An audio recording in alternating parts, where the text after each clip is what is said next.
High होता है तो फिर कोशिश करोगे। हाँ जी हाँ ध्यान रखिए थोड़ा स्टाफ को भी सीटी मुटी सही मास्क ड्रोन को बढ़िया से हम करूँगा।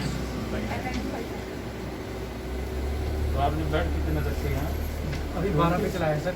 12 में 20 तक मिल जाएंगे विद ऑक्सीजन विद ऑक्सीजन है। 12 से 12 कॉन्सेंट्रेटर भी है सर, ऑक्सीजन सिलेंडर भी ऑक्सीजन कॉन्सेंट्रेटर एंड वेंटिलेटर नहीं होगा। नहीं सर वेंटिलेटर रिक्वायर्ड इंटरवेंशनिस्ट चाहिए आपको, स्पेशल स्टाफ चाहिए सर उसके लिए। स्पेशल स्टाफ यहाँ पे सर इतना अगर हमारे जो सीरियस पेशेंट्स हैं उसको ऑक्सीजन हम दे दें तो will be able to manage quite a lot of patients. Sir समय मिलता है सर ट्रीट करते हैं that's because they do not get any support, घर पड़े रहते हैं। फिर जब पहले 85 तक उनको पता नहीं लगता, फिर जब 85 से नीचे जाते पता लगता है then they do not get a bed, then they differ to such a limit कि उनको इजीली मैनेजमेंट किया।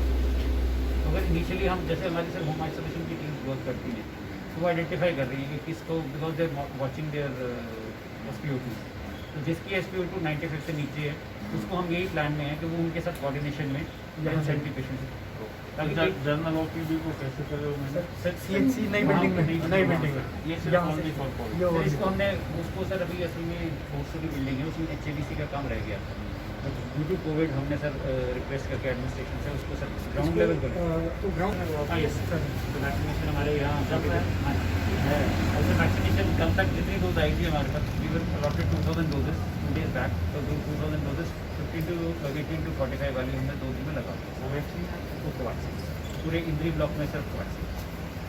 चल ठीक है सर उधर नई बिल्डिंग जी सर आज विजिट किया आपने कई जगह पे? हाँ, आज जैसा कि आप जानते हैं कि जो कोरोना है वो गांव में भी अब उसने अपना प्रकोप बढ़ाया है, तो इसमें मैंने आज 2 गांव का दौरा किया है जो हॉटस्पॉट बने हुए थे, और उसमें लगभग इस सब डिवीज़न में जितने भी गांव हैं जहां इस तरीके की दिक्कत है हमने उनको आइसोलेशन वार्ड अलग से बनाए हैं ताकि इसकी रोकथाम हो सके। और जिन लोगों के पास जगह की दिक्कत है या ज़्यादा आबादी में रहते हैं तो ऐसे लोगों से रिक्वेस्ट की जा रही है कि इन सेंटरों में आए ताकि हम उनको समय रहते हुए उचित ट्रीटमेंट दे सकें। तो जहाँ पे पॉजिटिव केस आए वहाँ आइसोलेशन वार्ड बनाया जा रहा है क्या? फिलहाल तो हमने इस तरीके के 50 गांव चिन्हित किए हैं ज़िले में जहां इस तरीके की ज़्यादा दिक्कत है, वहां बनाए हैं। और सरकार की मंशा है कि जल्दी से जल्दी हर एक गांव में इस तरीके का एक सेंटर तैयार हो जहां ये आइसोलेशन वार्ड हो, और जब भी किसी को थोड़ी सी भी प्रॉब्लम हो तो उसको उन सेंटरों में शिफ्ट किया जा सके। तो क्या क्या सुविधा वहाँ पर दी गई है? वहाँ पे उनको अलग से रखा जाएगा, जो उनके परिवार हैं, और उनकी जो एक हमने कमेटी बनाई है गांव स्तर की कमेटी जिसमें हेल्थ के लोग हैं, जिसमें ग्राम पंचायत के प्रतिनिधि हैं, जिसमें आशा वर्कर्स हैं, जो उनको समय रहते हुए जब भी इनको किसी चीज़ की ज़रूरत होगी उनको जो मेडिकल सुविधाएं हैं वो दी जा रही हैं, उनकी साफ़ सफाई का प्रबंध किया जा रहा है, उनके लिए बेड उपलब्ध किए जा रहे हैं। अगर उनको कोई ज़्यादा दिक्कत होती है तो उनको तुरंत समय रहते हुए बड़े हॉस्पिटल में शिफ्ट किया जाएगा। जहाँ पर ज़्यादा केसेज आ रहे हो कंटेनमेंट जोन भी बनाया जाएगा? अगर ज़रूरत पड़ी तो ज़रूर बनाएंगे। तो फिलहाल क्या स्थिति है सर जिले की? अब तो कई दिन से जो देखने में आया है कि जो पॉजिटिव केसों का जो ग्राफ है वो डाउन है, और हमने कोशिश की है, अब ये निर्देश दिए हैं कि हर एक जगह जहाँ भी ज़रूरत है मैक्सिमम टेस्ट करें। कोई भी ऐसा व्यक्ति गांव में दूर दराज के इलाके में ना छूटे जिसको ये मेडिकल सुविधा मुहैया ना हो सके।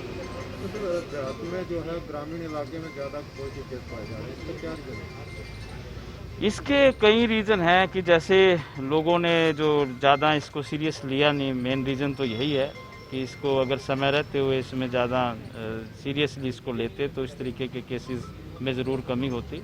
और हमने लोगों से अपील की है, मैं आज भी अपील करता हूँ कि इसको गंभीरता से लें, सोशल डिस्टेंसिंग का पालन करें, मास्क लगाएं, साफ़ सफाई का प्रबंध करें, तभी हम इस बीमारी से बच सकते हैं।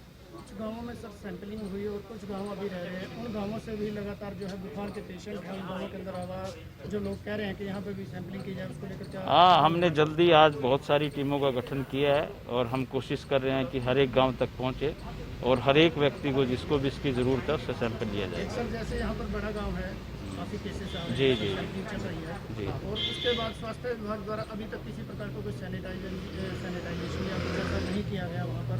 और लोग जो पॉजिटिव आ रहे हैं सर वो बाहर निकल रहे हैं, गली मोहल्लों में घूमते हैं सर, उसको लेकर। मेरी आज डीसी से बात हुई है, इन सारी चीज़ों को जो आपने ये मेरे ध्यान में लाई है, मुझे पता था, तो आज हमने डिस्कस किया, हम जल्दी इसको सारी चीज़ों को जो आप बता रहे हैं उनको दुरुस्त करेंगे।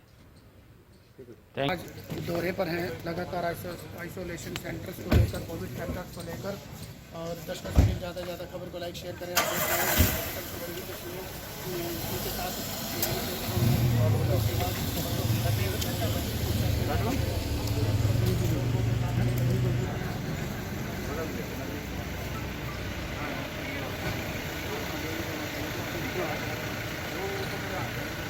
इसकी संदीप को लेना हाँ इसकी दौड़ना पुराना।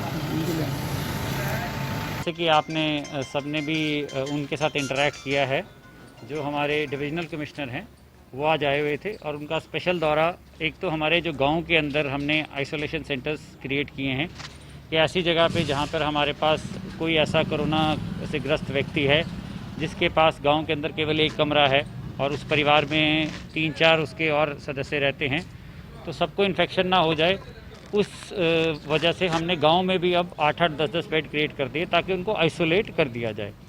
वहाँ गांव में उनको निगरानी भी रखी जाएगी, आशा वर्कर वहाँ भी उनको चेक करती रहेगी। अगर वो ज़्यादा सीरियस होते हैं या हमें लगता है कुछ डिटोरेशन हो रही है उनके स्वास्थ्य में, तो जैसे हमने यहाँ कोविड केयर सेंटर अपना चालू कर दिया है, इस कोविड केयर सेंटर में हमारे पास उनके लिए ऑक्सीजन सपोर्ट है। यहाँ हमारे पास राउंड द क्लॉक हमारे जो CHOs हैं उनको हमने ड्यूटी पे रखा हुआ है, और उनकी सुपरविजन के लिए हमारे पास एक दूसरा जो हमारे MBBS डॉक्टर है वो भी round the clock 24 hour duty पे है। तो हम गांव से लेकर उसको लिंक कर रहे हैं कि वो जो पेशेंट गांव में है, अगर उसको कोई समस्या होती है वो पहले वहाँ रुक सकता है ताकि वो आइसोलेट रहे, परिवार वालों को इन्फेक्शन ना दे। अगर वो डिटेरेट करता है तो पहले ही हम इसको यहाँ देख लेंगे, और यहाँ से अगर सैचुरेशन जैसे उसकी हमारे ट्रीटमेंट के बावजूद भी 80 से नीचे, 70 से नीचे जाती है, तो फिर ऑब्वियसली उसको हम हायर सेंटर यानी Kalpana Chawla medical college further treatment के लिए भेज देंगे। तो कोई पेशेंट आया सर अभी तक? हमारे पास कल भी 2-3 पेशेंट आए थे, कुल 6 पेशेंट एडमिट हो चुके हैं, उनमें से गर्भवती महिला भी थी, और अभी भी 2 पेशेंट अंदर एडमिटेड हैं। कौन से सेंटर्स पे एडमिट हैं सर? अभी यही हमारे इसमें क्या कहते हैं, इंद्री में ही 2 पेशेंट एडमिटेड हैं अंदर कोविड केयर सेंटर में। अभी हमारे वहाँ पे पूरा वो सेटअप है, क्योंकि कुंजपुरा शहर के बहुत पास है, तो अभी वहाँ पेशेंट एडमिट नहीं हो रहे, लेकिन हमारे पास तैयारी पूरी है, वहाँ भी हम पेशेंट को अभी एडमिट कर सकते हैं। जैसा कि नई बिल्डिंग में शिफ्ट हो गया OPD वगैरह पे? हाँ जी, हमने, क्योंकि ये कोविड केयर सेंटर जो है यहाँ पे संक्रमण का खतरा बहुत ज़्यादा रहता है, तो हमने इमीडिएटली अपनी सारे सामान को, OPDs को, लेबर रूम को, इमरजेंसी को हमने नई बिल्डिंग में शिफ्ट कर दिया। तो ऑक्सीजन की मात्रा सही है यहाँ? हाँ, यहाँ पे ऑक्सीजन की सपोर्ट हमारे पास पूरी है। हमारे पास एट प्रेजेंट 6 फंक्शनल जो ऑक्सीजन कॉन्सेंट्रेटर्स पड़े हैं, 4 कॉन्सेंट्रेटर्स हमें और मिल जाएंगे बहुत जल्दी, हो सकता है कल ही मिल जाएँ। उसके अलावा 5 सिलेंडर्स भी हमारे पास हैं जो बड़े D टाइप के सिलेंडर्स हैं, जिसमें हम अगर कॉन्टीन्यूस भी पेशेंट को दे रहे हैं तो हमारी कम से कम 8-10 घंटे ऑक्सीजन उसमें चल जाएगी। तो इंद्री में वार्डों में जो है संख्या ज़्यादा आ रही है कोरोना पॉजिटिव? बिल्कुल, ये हम यहाँ टेस्टिंग भी कर रहे हैं। जैसे पिछले संडे भी हमने 250 टेस्ट किए थे, उसमें भी लेकिन केवल 3 ही पॉजिटिव आए थे, परंतु आज भी मैं लिस्ट में देख रहा था कि काफ़ी केस इंद्री एरिया के आ गए। 57 केस में ऑलरेडी काउंट कर चुका था जो आ चुके थे। तो हम अब रैपिड सैम्पलिंग, जैसे खेड़ी मानसिंह जो है, कल हमने खेड़ी मानसिंह में प्लान की है, आज कुंजपुरा के नलीपार एरिया है उसमें हम सैम्पलिंग कर रहे हैं। तो हम रैपिड सैम्पलिंग कई जगह पर अपने स्तर पर अपनी टीम से कर रहे हैं, कुछ करनाल से सपोर्ट लेकर, कुछ हम अपनी टीम्स बनाकर, ताकि जो भी हमारे रैपिड टेस्ट में हमारे पास पॉजिटिव केस आते हैं उनको आइसोलेट किया जाए और वो इन्फेक्शन गांव में और ना फैले।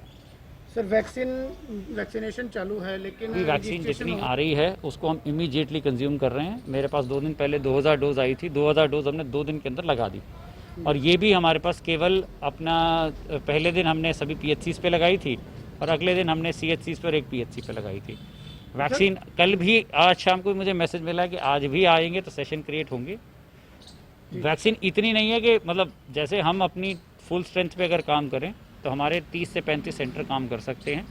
30 से 35 सेंटर पर हम अगर अपनी फुल स्ट्रेंथ में काम करें तो 300 डोज हर सेंटर पे लगा सकते हैं, तो लगभग 10,000 डोज हम रोज़ लगा सकते हैं। तो सर जैसा कि अब आप सैंपलिंग कर रहे हैं, चाहे वो इंद्रिका वार्ड है चाहे साथ के गांव है, सैंपलिंग के बाद वहाँ पॉजिटिव केस निकलते हैं और बड़ी संख्या में आते हैं सर, लेकिन उसके बाद अपने विभाग, जो स्वास्थ्य विभाग के द्वारा किसी प्रकार को सैनिटाइजेशन या किसी प्रकार के इंस्ट्रक्शन कोई कुछ किया नहीं जाता, वो क्या कारण है? सैनिटाइजेशन का कार्य जो है वो जो लोकल म्यूनसिपल कमेटी है उसकी जिम्मेवारी है कि सैनिटाइजेशन करे।